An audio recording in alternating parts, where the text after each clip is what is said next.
Un partenariat qui s'accentue, effectivement, qui s'approfondit entre le TDB, Théâtre du Briançonnais, et AJF, Altitude Jazz Festival.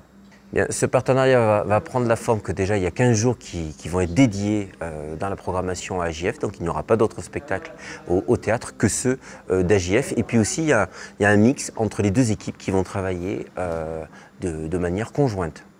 Côté public, eh bien effectivement, c'est vendredi soir que tout va se passer. C'est pas encore le festival, mais ça y ressemble. On commence à trouver les ingrédients de toute la festivité qu'on peut partager ici dans ce grand festival. On va y retrouver voilà, cette fameuse coopération entre les maisons, le Théâtre du Briançonnais, la JF, et puis les autres lieux de musique actuels. Voilà, c'est le moment où ça se regroupe, ça vit très intensément avec deux grands concerts au moment où on présente tout le festival.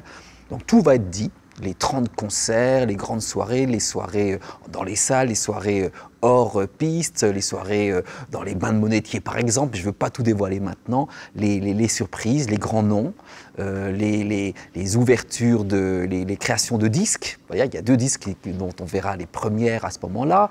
Voilà, enfin, je ne veux pas tout dire maintenant, mais c'est le moment de venir vendredi pour découvrir tout ça. Puis il y a 2 concerts quand même à ce moment-là.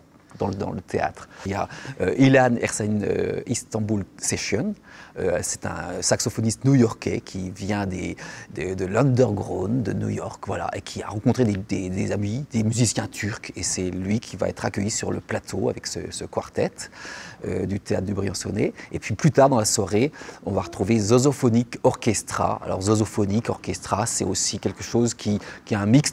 Actuellement, on est d'ailleurs beaucoup dans des musiques qui se mixent, qui se mélangent, qui se croisent.